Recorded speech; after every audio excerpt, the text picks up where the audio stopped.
Alexander Lowen, que tiene el principio teórico fundamental de que existe una identidad de función entre los bloqueos emocionales y las tensiones musculares. Tal como una persona está bloqueada o tiene dificultad en el manejo fluido de sus emociones, eso se traduce y se corresponde en una serie de tensiones musculares que aparecen reflejadas en el cuerpo.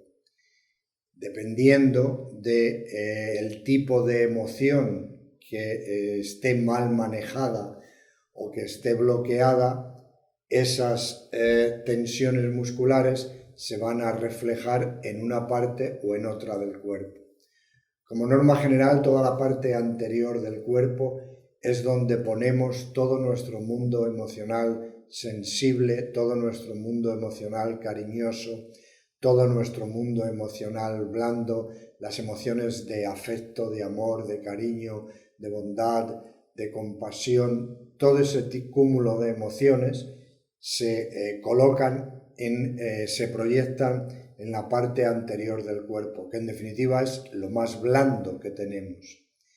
Y todas las emociones que tienen que ver con los componentes agresivos, con los componentes de lucha, de esfuerzo, de trabajo, de conquista, de violencia, todo eso se proyecta en la parte posterior del cuerpo. Se proyecta en fundamentalmente lo que es la zona dorsal, la zona lumbar, todo el conjunto de los grupos musculares de estas zonas que son los que nos empujan y los que nos llevan hacia el mundo para luchar y para enfrentarnos y conseguir aquello que en definitiva deseamos.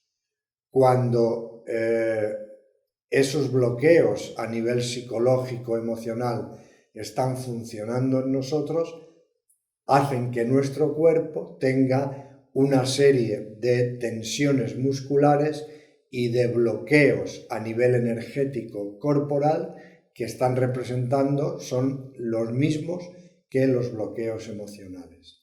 Es decir, que desde nuestro mundo emocional generamos una estructura física corporal concreta. Por eso, utilizando una técnica como es la técnica del yoga físico, podemos hacer el trabajo inverso, es decir, modificando nuestras tensiones y nuestros bloqueos a nivel muscular con el trabajo de toma de conciencia, de atención mental, de integración y de enraizamiento en nuestras vivencias musculares a través de la inmovilidad en los asanas, vamos consiguiendo desbloquear nuestro mundo emocional. El trabajo con el yoga físico es justamente utilizar el cuerpo como forma de actuar y trabajar sobre nuestra psicología y nuestro mundo emocional, ya que nuestro mundo emocional ha conformado nuestra estructura muscular, hacemos el trabajo inverso a través de la estructura muscular, trabajando el autoconocimiento y la modificación de esa estructura muscular propia, podemos conseguir modificar nuestro mundo psicológico emocional y sobre todo desbloquearlo y permitir que nuestro cuerpo esté más fluido y nuestra psicología y nuestras emociones también. Hay que entender fundamentalmente que el trabajo con el yoga físico es, por encima de cualquier otra valoración, un trabajo de autoconocimiento. En estos momentos, desgraciadamente, a muchos niveles, el trabajo de autoconocimiento con el yoga físico se ha convertido, en lugar de ser autoconocimiento, en autoexhibición. Pero eso no es el auténtico trabajo que nos va a enriquecer con el yoga físico. El yoga físico lo que nos va a permitir es el autoconocimiento sensorial y vivencial de nuestras sensaciones y vivencias corporales. El trabajo con el yoga físico nos va a permitir superar uno de los mayores síntomas que hay en nuestro momento cultural y social, que es el síntoma de la alexitimia. La alexitimia son los analfabetos emocionales, aquellos que son incapaces de describir en palabras lo que sienten y consecuentemente son incapaces de tener plena conciencia del nivel y del alcance y la profundidad de sus propias sensaciones y sus propias vivencias. El yoga físico lo que nos otorga es la capacidad de conectar con aquello que sentimos en nuestro propio cuerpo, sin preocuparnos de dar mayores interpretaciones, simplemente con sentir y tomar conciencia atentamente de nuestras sensaciones corporales mientras estamos trabajando con los distintos asanas. Eso es suficiente para que por procesos asociativos internos las sensaciones corporales nos lleven a sensaciones vivenciales y estas a nuestros componentes emocionales. Es en los componentes emocionales donde suelen existir la mayoría de los bloqueos. Y justamente para llegar a ellos, a través del yoga, seguimos ese camino. Primero, tomar conciencia, sentir y conocer sensaciones corporales, para que esas sensaciones corporales concretas se amplíen en sensaciones vivenciales. Y ahí ya están contenidas los componentes emocionales y los componentes de nuestras vivencias profundas que por procesos asociativos, repito, se manifiestan y se expresan a través de las sensaciones corporales. Sintiendo, tomando conciencia de lo que sentimos en el cuerpo, estamos aproximándonos al conocimiento de lo que vivenciamos y sentimos en nuestro interior emocional, psicológico y vivencial. En mi experiencia, en mi labor como médico, después como médico internista, después de tantos años de trabajo, he podido constatar repetidamente una y otra vez que según la estructura psicológica de la persona, así aparece una determinada dolencia a nivel orgánico concreto. Eso es la medicina psicosomática, el desplazar a lo físico conflictos que inicialmente tienen su origen en lo psicológico o en lo emocional alterado. Ese es el principio de la medicina psicosomática. Pero una vez que el conflicto está desplazado en lo físico, hay que tratarlo desde lo físico. En nuestro sistema cultural, justamente por esa tendencia narcisista y de representación histérica en la que estamos inmersos, eso condiciona un nivel de exigencia y de ansiedad, es un nivel de estrés al que todos estamos sometidos en lo que es la competencia y la lucha social.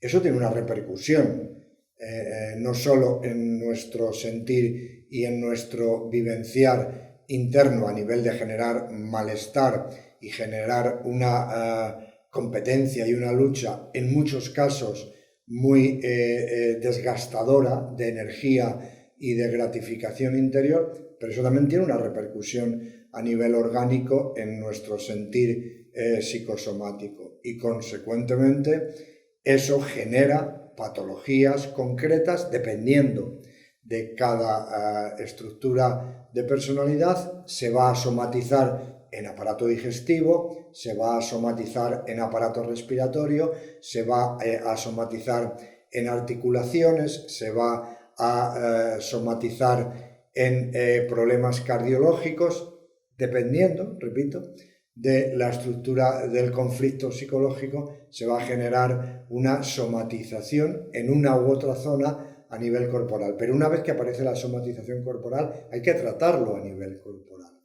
La ventaja que tiene utilizar una técnica como el yoga es que aunque ese camino ya esté abierto internamente en la persona, cuanta más energía y cuanto mayor sea el desplazamiento de la vivencia alterada desde lo psíquico a lo corporal, más intensa es la patología orgánica y la enfermedad a nivel orgánico.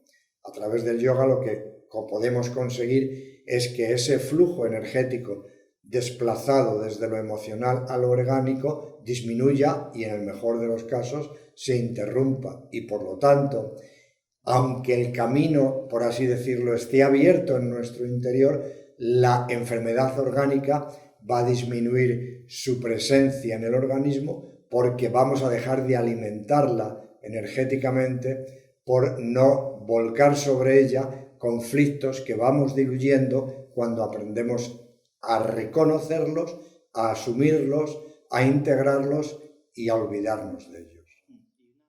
Bueno, la fibromialgia es una entidad clínica que se ha empezado a diagnosticar a unos 10 o entre 10 y 15 años y que realmente se le ha dado auge por el hecho de que han aumentado mucho los pacientes que presentan dolores musculares de causa inexplicable, ¿no? Hay muchas teorías médicas con respecto a la génesis, a la motivación de esa patología. Hay quien se orienta claramente por unos componentes psicosomáticos y otra gente que por el contrario se orienta desde una actitud mecanicista como una patología estrictamente de índole congénita o de índole genética, como puede ser cualquier colagenosis. Me refiero a los cuadros de artritis o al lupus eritematoso o ese tipo de patologías. Lo que desde luego es evidente es que todo enfermo de fibromialgia, si realiza y practica una serie de técnicas que le induzcan en relajación y bienestar a nivel psicológico, la sintomatología disminuye y desaparece. El síndrome de fatiga crónica es una entidad que es una especie de cajón desastre en el que se meten muchas vivencias que yo creo que eran las vivencias que a principios del siglo XX eran catalogadas como neurastenias, es decir, el cansancio que muchas personas experimentaba en la vida como consecuencia de una frustración acumulada a lo largo de los años o como consecuencia de una sensación displacentera acumulada a lo largo de los años. Ahora no se les llama neurastenia, ahora se les llama síndrome de fatiga crónica. Hay teorías médicas que dicen que es provocado por un virus. Yo personalmente no me lo creo, porque es que hoy en día, como siempre, a los virus les achaca todo aquello que no conocemos. Y lo que es evidente es que el mejor tratamiento para el síndrome de fatiga crónica es que la persona encuentre una motivación o un estímulo en su vida para luchar o para esforzarse, pero que no tenga que ver con el esfuerzo del trabajo, sino que tenga que ver con la motivación por hacer algo que le gratifique y que sea realmente satisfactorio. En el siglo XX, a finales del siglo XX, hubo un psicoanalista español al que yo valoro mucho porque sus libros son muy, muy importantes, que es Rolf Carballo, que él hablaba de un concepto que se puede asimilar al síndrome de fatiga crónica. Él decía el cansancio de la vida. Es como que hay determinadas personas que sienten un cansancio en la vida por el hecho de la repetición continua siempre de los mismos elementos vivenciales y emocionales, como que no tienen la capacidad de descubrir nada nuevo que realmente les sorprenda o les gratifique en su vivencia interna en la vida cotidiana. Siempre es la repetición de lo mismo. Eso es el cansancio de la vida. Tiene que ver con matices, repito, de frustración o de displacer acumulado durante años. Creo, personalmente, aunque es una opinión que evidentemente fundamenta toda mi vida, que el mayor estímulo gratificante que cualquier persona puede desarrollar en su existencia es el autoconocimiento. Quien se vuelca en el autoconocimiento interno, evidentemente no tiene nunca una sensación repetitiva en su vida. Siempre podemos aprender cosas nuevas en nuestro interior a nivel vivencial y emocional, que si bien no nos van a sorprender ni a generar una revolución completa interna, siempre nos van a mantener estimulados vivencialmente para entender que la vida tiene sentido y significado.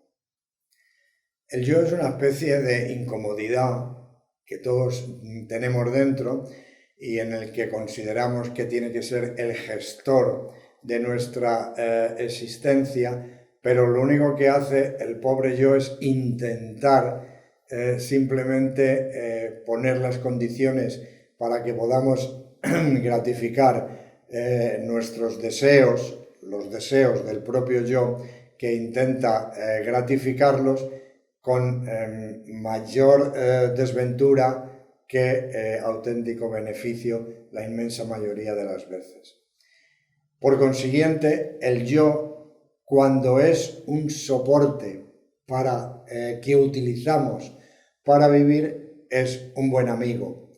Cuando el yo es un tirano que nos está continuamente imponiendo sus limitados y estrechos puntos de vista y sus limitados y estrechos manejo del deseo y de lo que quiere conseguir, entonces somos esclavos, somos prisioneros, estamos dominados por esa estructura yoica.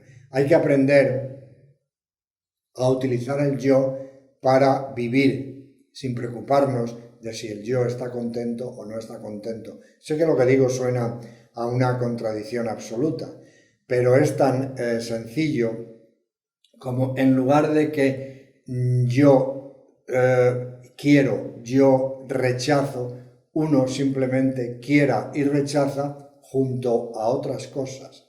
No se puede, sin perjuicio, otorgar a las categorías yoicas el único valor conductual y vivencial en la vida sin pagar un precio por ello. Cuando el yo es lo que nos domina, evidentemente eso genera en nosotros un sometimiento y una dominación por parte de esa estructura yoica. Cuando somos capaces de dejarnos vivir sin preocuparnos de esas exigencias yoicas, eso otorga una sensación de serenidad y de tranquilidad grandísima. Y sobre todo, nos otorga el principio de la libertad interior. Nos creemos libres porque luchamos por lo que queremos, pero esa es la mayor de las esclavitudes y la mayor de las tiranías. No, la libertad no está en luchar por lo que queremos. La libertad está en el hecho de dejarse fluir y dejarse vivenciar sin únicamente estar controlados por determinados y concretos deseos. Cuando hay algo que nos gratifica, lo disfrutamos, y si no lo hay, pues no lo hay, pero tampoco que eso nos genere una especie de desgarro interno y de desvalorización de soy incapaz o no consigo alcanzar lo que me propongo. Eso es el dominio y la tiranía yoica que nos impide ser libres. La libertad es dejarse ir, aunque con la capacidad de intentar poner las condiciones para alcanzar aquello que queramos, teniendo el convencimiento de que aunque las pongamos, no siempre lo vamos a conseguir. Creo que últimamente el pranayama está muy dado de lado, está poco trabajado y poco estimulado, y el pranayama es fundamental porque hay otro principio bioenergético que es fundamental y necesario en nuestras vidas, y es que nuestra capacidad emocional está en relación directa a la capacidad que tengamos de dilatar nuestra caja torácica. Cuando somos capaces de hacer dilataciones amplias y extensas de nuestra caja torácica, eso genera una mayor capacidad de vivencia emocional en nuestro interior.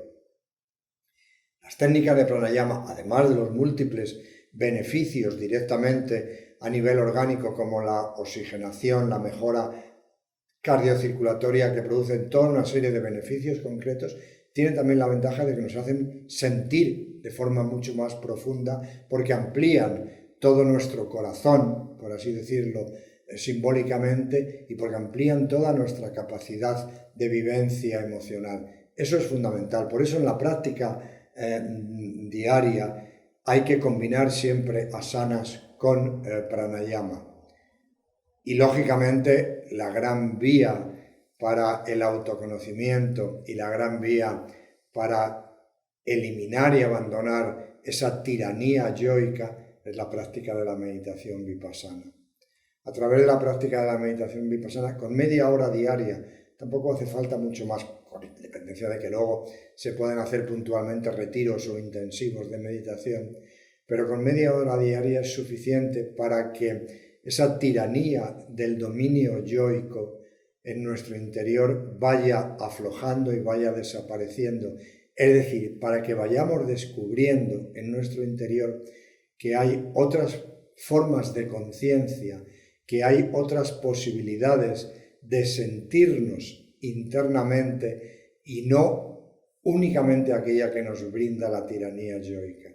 Cuando estamos meditando, haciendo el esfuerzo de concentración en la sensación del roce del aire al entrar y al salir en las fosas nasales, vamos descubriendo de que hay otros niveles de conciencia, otros niveles de vivencia que nada tienen que ver con el esfuerzo y la lucha continua por gratificar el deseo yoico y que sin embargo son todavía muchísimo más serenos, plenos y placenteros en nuestra vivencia.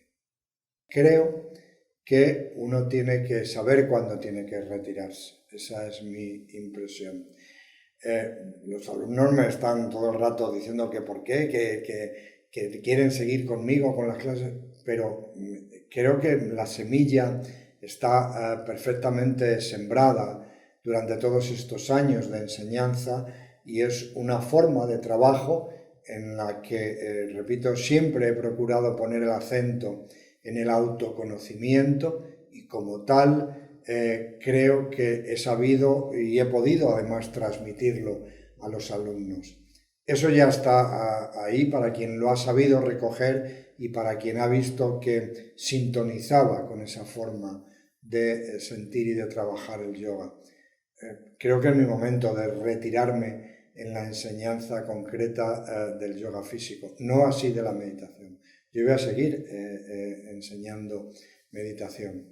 Por lo demás, la energía, ya que dices a nivel personal, la energía que tengo en estos momentos no es la misma que cuando tenía 30 años, claro.